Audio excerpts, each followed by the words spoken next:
Hi, I'm Kathleen Jasper, and today we're talking about how the testing administration works when it comes to teacher certification exams. We get a lot of questions about, why didn't I get the same test that I got last time? How come your study guide doesn't have the exact same questions as the test? And we get these questions a lot. So we know that people do have this sort of common misunderstanding about the testing industry. And I want to clear it up today. So let's get started.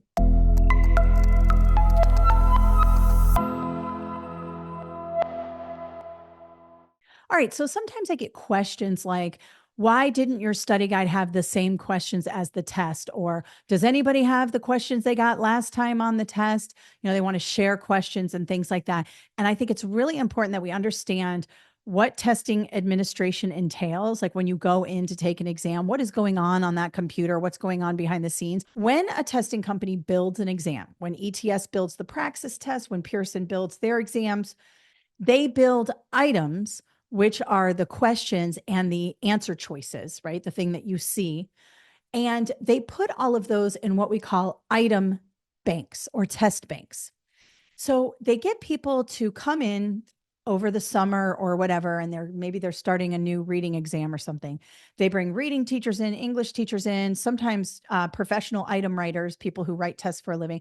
They bring them in and they write items. They write test items. And then once those items are vetted and edited and all the things they have to do statistically with these items, they put them into an item bank. And inside these item banks are hundreds of test questions. So, for example, let's say you're taking the Foundations of Reading test or the teaching reading exam for Praxis.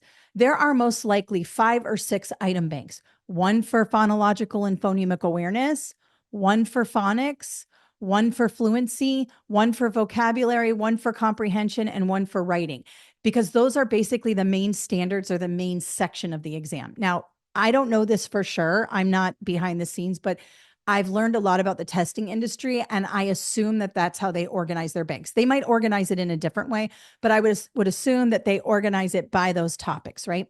And so inside the phonological and phonemic awareness item bank, there will be anywhere from 100 to, for bigger tests, there might be 400 test questions, right? And then the same thing for phonics, 100 to 500, let's just say, test questions, and on and on. So you have maybe 6 item banks for the reading exam. And inside each item bank is anywhere from 100 to 300 questions. Okay. When you go in to take the exam, you get a form of the exam. And on your form, let's say your form A, you get a little bit of the questions from the phonological and phonemic awareness item bank put on there. You get a few from the phonics put on there. You get a few from the fluency put on there, and so on and so forth, right? The person who comes in behind you, they might get form B. And so when they go in, they get a few from the phonological phonemic awareness, probably not the same as yours, maybe 1 or 2, but for the most part, different, right? And on it goes. That person comes in behind that person, they get form C. Now, I don't know exactly how many different forms of the test there are, and we're not supposed to know because it's a secure test. It's a state standardized exam. Just like if you built a social studies exam for your classes and the kids take the same test, first period, second period, third period, fourth period, by lunchtime, everybody has the answers to your exam, right? So savvy teachers will have a different form of the test. It still tests the same standards. You're still testing phonological phonemic awareness. You're still testing phonics and fluency and all of that, but it's asked with different questions. It's asked in a different way. And so it's really important that you try not to memorize test questions in a study guide or wherever, Quizlet or whatever, because you might get the same form again. You could. Teacher certification item banks aren't as large as some of the bigger tests like ACT, SAT, stuff like that. But you probably won't get the exact same form. You might get a few questions repeated, or you might get a totally different test. And so that's why sometimes people will say, I took the teaching reading exam again and I got a different test. The test has changed. And that's not true. The test has not changed. You just got a different form of the test. When the test changes, they change the standards in which it's aligned. And they also change the number of the exam, the title of the exam. For example, the social studies 5081, which was used for a long, long time to certify high school social studies teachers. In a lot of states, they changed it to the 5581. It changed by one number. And some of the standards and some of the information changed. It wasn't like a huge overhaul, but it did change. So the number of the tests changed. The Pearson Foundations of Reading test went from 090 to Foundations of Reading 190 a couple of years ago. They added that one to it because they added some things to the standards. They added some sections to the test. They changed some things up. When you go in and you say, oh, the test has changed, it hasn't changed. You just got a different form. Hundreds of thousands of teachers all over the country take these exams. If they didn't change up the items for different forms of the exam, it would not be a secure test and it would have reliability issues and validity issues. And so it's really important that we understand how that works. And this is sort of a boring topic. I love it. I love talking about test administration, but I feel like a lot of people are confused on the process, and it really is not a secretive process. It's pretty transparent. If you read through the documents that these giant testing companies put out into the world, you will see that this is how they do things. It's just that most of us don't take the time to read those boring documents.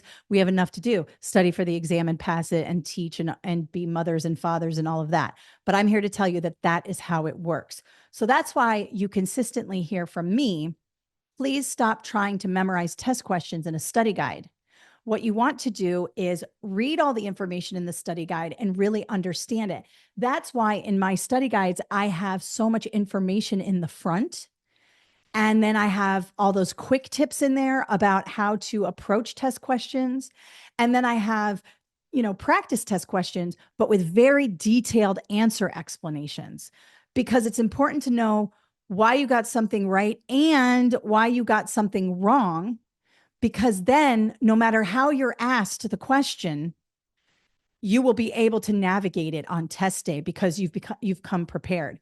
If you just buy study guides and do the practice test questions in the back and memorize, what the right answer is, 9 times out of 10, you're not going to be successful. And I see people, I've taken it 5 times, I've taken it 6 times. And I think part of the problem is they're looking for that same test over and over again. And that's just not the reality. You could, though. You could get Form A on, January 31st, and you could go back in on, March 2nd and get Form A again and get many of the same questions again. But I wouldn't bet on that. So it's okay to, revisit your study guide, analyze the items. That's why I'm always breaking down the items, working backwards, trying to be strategic, because you don't know what test you're going to get, and you shouldn't know what test you're going to get. Your students don't know what state test they're going to get. They don't get the answers before they start the test. I certainly don't get the answers before you take the test. And so it's really important that we understand how that works so we can be successful on tests. Now, when it comes to best practices, I would make sure that you are using the study guides properly. So this is what I would do. I would use the first practice test in our books as a pretest. I would do the practice test cold and use it as a baseline. We do this a lot with students. It's like a pre-assessment, right? Go through, do it. Don't spend too much time on it. Don't, really, wonder about every question. Just go through it and you'll know if you know something or if you don't know something. Then I would grade it, but I would not look at the answer explanations yet because I want you to reuse that test. This is just for a baseline. So I want you to sort of forget what you took once you've graded it, because I want you to be able to go back and use it again. So you get a baseline, maybe you got a 50% right or a 60% right or whatever it is, right? And you can kind of look in our study guides, it has in that column where those test questions are from, whether it's from, let's just say it's a reading exam, phonemic and phonological awareness section, the phonics section, the fluency section, whatever it is. So you kind of know, wow, I'm really low in those foundational skills. I need to really fix those up. Then you go in and study, right? And you go into my study guides and you read the information in each section and really get to know that information. And then at the end of each section, I always have 10 practice problems, and I would do those 10 practice problems and see what you score and see where you missed. And wherever you missed, definitely analyze the answer explanations because there's going to be a lot of information in there, but then go back and fix up wherever you were low. If you didn't miss any, you're good. You can move on to the next section. But if you did miss a couple, just go in and be like, I missed this. I wonder why. Oh, I see what I did. I thought it was this. And just fix that up in your brain, right? Then go to this next section. Maybe it's phonics, right? You read through that entire section and then you do the 10 practice problems. If you got them all right, you can move on. If you've got a few wrong, go back, figure out what's going on there, and then do that over and over again for each section. Then take practice test 1 again and see how you score. You might remember a few, it's okay, but see how you score. You should go up, right? Then if you're still missing some, go back into the study guide and look at what you're doing. And then finally, when you're totally done, take the second practice test. That will be your post-test score. And if you're 75 or above on that, you're ready to take the actual exam, right? Now, remember, really analyze the questions. Don't just look at the right answers. Say like, what is this asking me here? For example, in the teaching reading, I ask a lot of progression of skills questions in my study guides. For example, what would be the next skill the student would acquire, which means that you have to understand the continuum or the systematic way of teaching these skills, right? That's a lot different than just answering a multiple choice question. You have to really understand how to teach the progression of skills. It's much more nuanced with critical thinking involved, all right? The same with like a math exam. You might be asked a geometry question, and it might be a diagram, like straight up, it's like a triangle and you have to figure out the length of the sides or maybe the angles or whatever it is. Or you might be asked that very same skill in a word problem. And you might think, wow, the test has changed. I had all diagrams last time, and this time I had all word problems. The test hasn't changed. The standard is the same. It's a geometry standard, right? But you're just being given a question in a different way. That's why it's imperative to really have those skills down before you go in and take the test. And finally, I'll just say one more thing about this. If you are being unsuccessful over and over again, you're probably going into the exam and you're thinking you're answering questions correctly that you're not answering correctly. And so what I always recommend with people who are going in like multiple times and they're just hitting the wall, first, I recommend taking a break for a while, like just put everything away and try to clear your mind of it. Then come back to studying with a clean slate, because I've found often that people think they know a concept and they're answering that question like, I don't know, whatever it is. They're answering it fluency when really it's phonics, or they're answering phonics when it's really phonemic awareness, right? And they're doing it over and over again. So they're continuing to miss those types of questions. And so I recommend coming in with like a blank slate, a clear mind, try to forget, any preconceptions you have in your brain, and come in it with a new set of eyes, because that will help you get over that hump. You have a block and you've got to like shake yourself out of that block. And that means taking a new approach. Okay. So make sure you understand the way tests are administered. Please don't share testing information with your friends, and especially online. It's not a good idea. Trust me on that. And make sure you're studying smarter and thinking like a test maker, like I tell you in the books and in my videos, because that will help you be strategic. So along with the information and the skills that you have acquired, you also are using that strategic mind so that you can see patterns on the exam and really understand, certain items, how the test questions are structured, working backward, and all those things that I talked to you about. I'll link a few test videos up in the up here, wherever it is, so that you can have a look at test strategy. But this video here will help you with strategy, because, understanding the way tests are structured is like half the battle. When you go in blind and you don't really understand what's going on, it's not a good feeling. But trust me on this, when you understand item banks, how items are structured, to work backwards, what certain test questions look like from what section, which I always tell you in our study guides, that's going to help you. Okay. Now let's have a look at one of my study guides now, so I can show you what I was talking about there, and also where to get our products if you want them.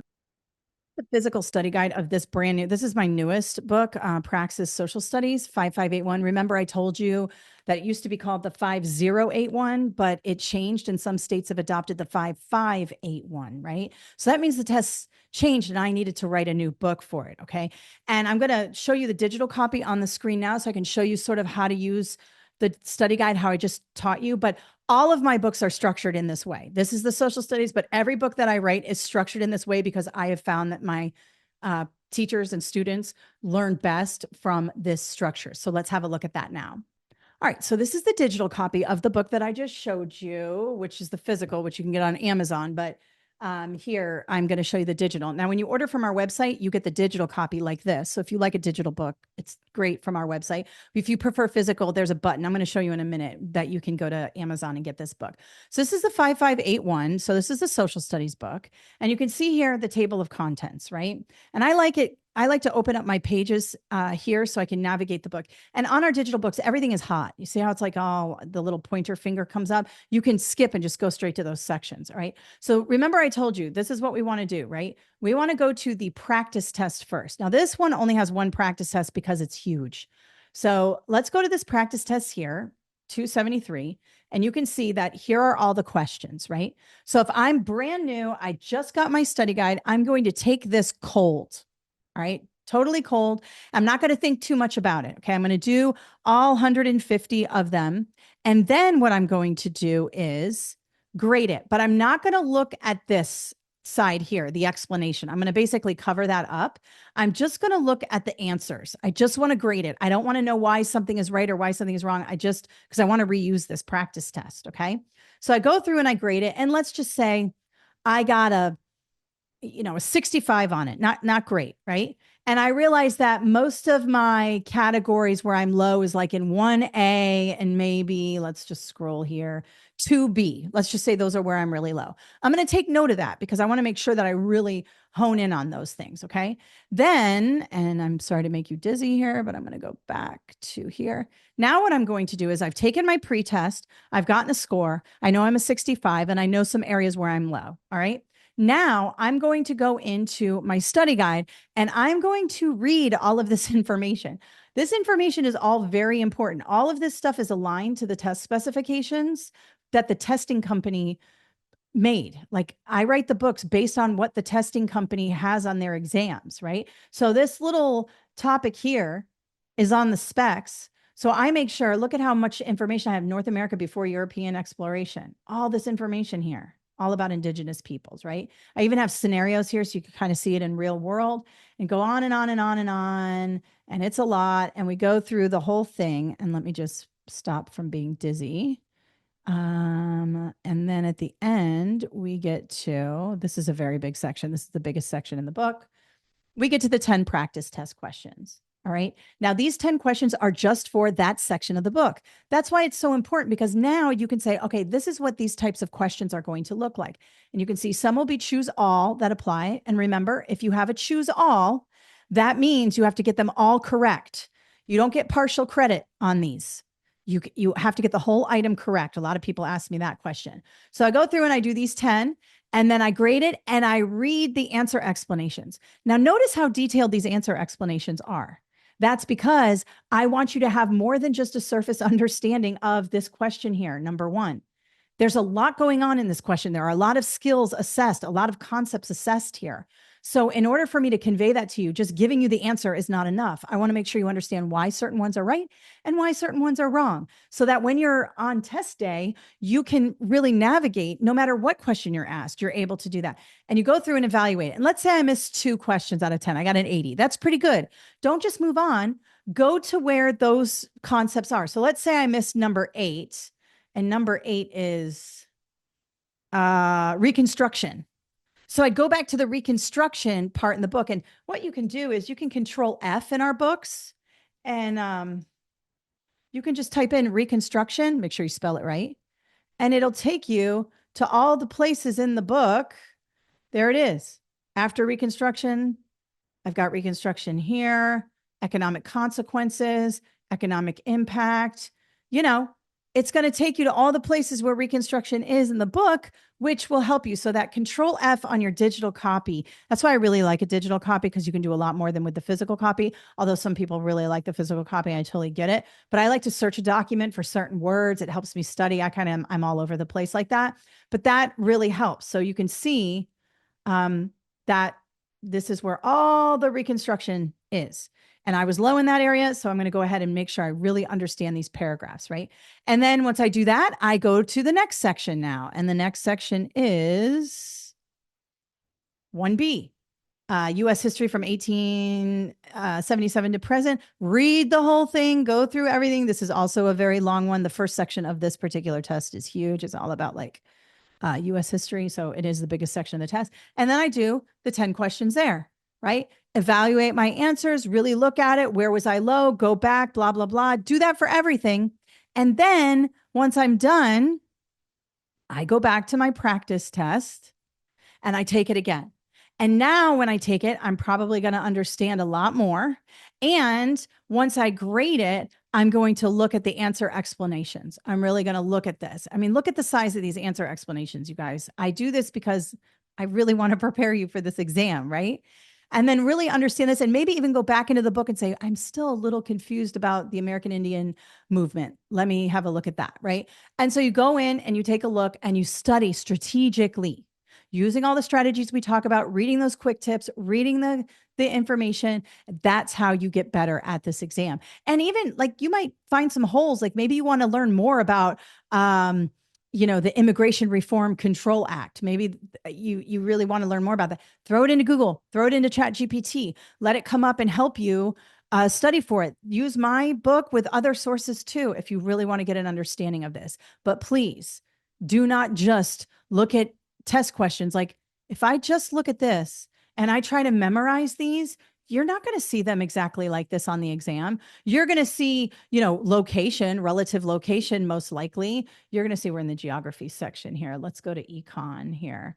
You're definitely going to see principles of federalism on the test, but it's not going to be asked exactly like this. It's going to be a little bit different. So please stop trying to memorize test questions and really get to know the information. All right, if you're looking for some of these study guides that we provide here at my company, let me show you where to get those. All right, all you have to do is go to KathleenJasper.com. Under study guides, you'll see all of our different, we have a ton of different study guides for you here. That book that I was just showing you is down here, the Social Studies 5581. This is our newest book, but all of our books follow that same pattern. Some books have 2 practice tests. Some books have 1. It just depends on how many questions are on the practice test. Remember, you can buy the digital download, and here's the description. And I believe, I have a little video that goes with it. The digital download you buy here, like the one I showed you on the screen where you can hop around and click things and stuff like that. But if you prefer a physical copy, you can go to Amazon. And this is, again, brand new. We published it on the 28th of November. And you can go ahead and buy it there. Please buy it new. Don't buy it used. Sometimes we get emails saying, hey, my book had writing in it. Well, if you buy a used study guide, there's going to be writing in it. I recommend just spending the extra $3-4 to get it brand new and Prime. It'll be at your house in 2 days. And that works. So please buy it new and buy it from us. A lot of third-party sellers do things on Amazon. You guys know how that goes. Please make sure if you buy it on Prime, it is my book and it's guaranteed. If there's a problem with the printing or if it comes damaged, Amazon will return it and give you a new one. So just make sure you buy those. Okay. And that's where you get everything. We also have online courses for a lot of different areas here. You can see, the 5001, we have online courses and all of that. So just check out our website. And if you have any questions, you can email us at info@KathleenJasper.com. All right. So I hope that helps you today with test administration. Remember to study smarter, not harder, and try not to rely on memorization because it's not going to help you on test day. And if you have any questions, you can always reach out to us. I really appreciate you watching this video and have an awesome day.